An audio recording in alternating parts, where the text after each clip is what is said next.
ইঁচড় চিংড়ি তো আপনারা অনেক রকমভাবেই রান্না করেছেন। একবার এভাবে রান্না করে দেখুন, একদম কিন্তু অনুষ্ঠান বাড়ির মতন ইঁচড় চিংড়ি রান্না করে নিতে পারবেন এই রেসিপিটা ফলো করলেই। সহজ রেসিপি চ্যানেলে আপনাদের অনেক অনেক স্বাগত। আপনারা দেখছেন সহজ রেসিপি চ্যানেল। যদি এই চ্যানেলে নতুন হয়ে থাকেন তাহলে অবশ্যই চ্যানেলটিকে সাবস্ক্রাইব করে ফেলুন। ইঁচড় চিংড়ি বানাবার জন্য আমি এখানে নিয়ে নিয়েছি কিন্তু ইঁচড় এবং আলু। ছোট ছোট করে পিস পিস করে কেটে নিয়েছি ইঁচড় এবং আলুগুলোকে। নিয়ে নিয়েছি অল্প পরিমাণে চিংড়ি মাছ। চিংড়ি মাছটাকেও কিন্তু খুব ভালো করে খোসা ছাড়িয়ে ধুয়ে নিয়েছি। এবার একটা কড়াই বসিয়ে নিয়েছি গ্যাসে, তার মধ্যে দিয়ে দিয়েছি একটু নুন, একটু হলুদ। এর মধ্যে আমি ইঁচড় এবং আলুগুলোকে দিয়ে দিচ্ছি সেদ্ধ হওয়ার জন্য। ইঁচড় এবং আলুগুলোকে কিন্তু আমি এখানটায় সেদ্ধ বসিয়ে দিয়েছি 5 থেকে 6 মিনিটের জন্য।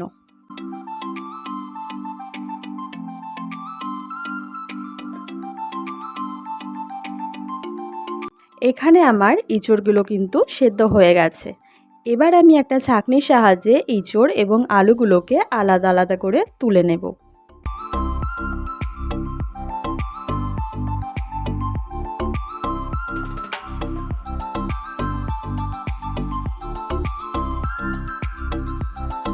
আবার গ্যাসে বসিয়ে দিয়েছি একই কড়াই।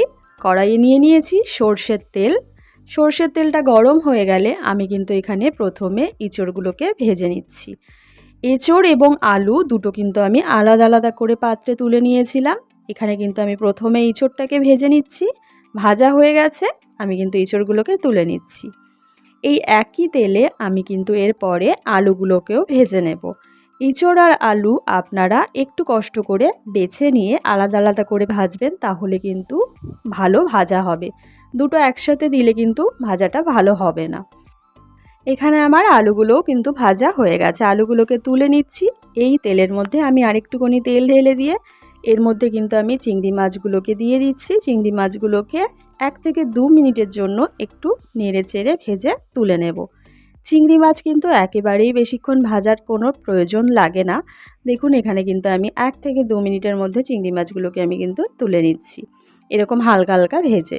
এবার এই তেলের মধ্যে আমি দিয়ে দিচ্ছি একটু জিরে, শুকনো লঙ্কা এবং তেজপাতা ফোড়ন। ভালো করে ফোড়নটা নাড়াচাড়া করে দিয়ে দিচ্ছি একটা বড় সাইজের পেঁয়াজ কুচি। পেঁয়াজটা আমি এভাবেই ছোট ছোট করে কুচিয়ে নিয়েছি। ভালো করে পেঁয়াজটাকে নাড়াচাড়া করে নিচ্ছি। ভালো করে একটু নাড়াচাড়া করে পেঁয়াজটা যখন একটু লালচে লালচে হয়ে যাবে, আমি কিন্তু এর মধ্যে দিয়ে দিচ্ছি দুটো টমেটো কুচি। ভালো করে কিন্তু আবারও নাড়াচাড়া করে নিচ্ছি যতক্ষণ না টমেটো থেকে জলটা বেরিয়ে যায়। আমি এখানটায় কিন্তু একটু নুনও দিয়ে দিচ্ছি যাতে টমেটোটা খুব ভালো করে তাড়াতাড়ি সেদ্ধ হয়ে যায়। তো দেখুন এখানে কিন্তু আমি টমেটো এবং পেঁয়াজটা ভালো করে নাড়াচাড়া করে নিচ্ছি। এখানে টমেটোটা একটু সেদ্ধ হয়ে গেছে। এবার আমি দিয়ে দিচ্ছি 1 চামচ রসুন বাটা, 1 চামচ আদা বাটা। আবারও কিন্তু আমি সমস্ত মশলাগুলোকে নাড়াচাড়া করে একটু কষিয়ে নিচ্ছি।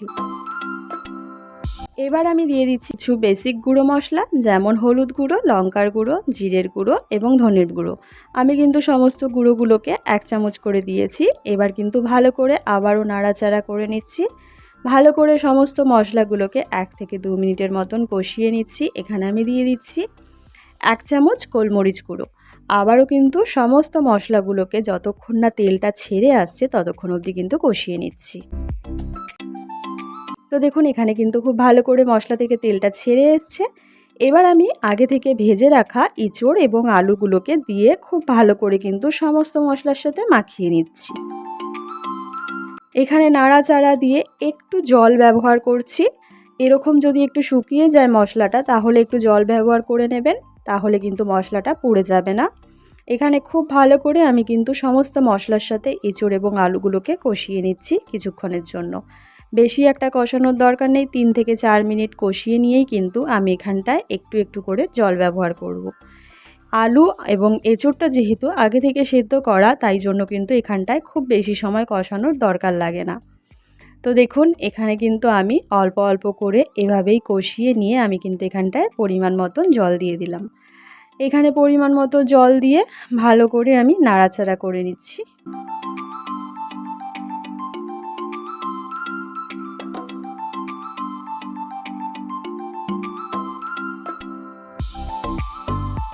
এবার আমি দিয়ে দিচ্ছি আগে থেকে ভেজে রাখা চিংড়ি মাছগুলো। চিংড়ি মাছগুলো দিয়েও কিন্তু আমি খুব ভালো করে একটু নাড়াচাড়া করে 5 থেকে 6 মিনিটের মতন ফুটতে দেব।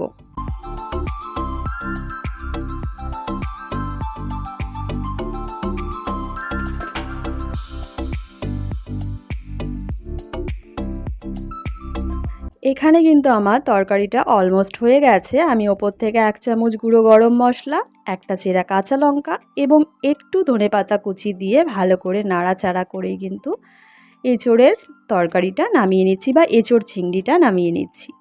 আমার এঁচোড় চিংড়িটা কিন্তু একেবারেই কমপ্লিট হয়ে গেছে। দেখেছেন তো কত সহজে কিন্তু অনুষ্ঠান বাড়ির মতন এইরকম দারুণ স্বাদের এঁচোড় চিংড়ি আপনারা বানিয়ে ফেলতে পারেন ভীষণ সহজে। এঁচোড় চিংড়িটা যতটা দেখতে সুন্দর হয়েছে, খেতে কিন্তু দুর্দান্ত টেস্ট হয়েছে। অবশ্যই একবার বাড়িতে ট্রাই করে দেখবেন, দারুণ লাগবে খেতে। আজকের রেসিপিটা এই পর্যন্তই। যদি রেসিপি ভিডিওটি ভালো লেগে থাকে তাহলে অবশ্যই একটা লাইক করে দেবেন। রেসিপিটা কেমন লাগলো কমেন্ট করে জানাবেন আর বন্ধুদের সাথে শেয়ার করে দেবেন। চ্যানেলে নতুন হয়ে থাকলে অবশ্যই চ্যানেলটিকে সাবস্ক্রাইব করে রাখবেন।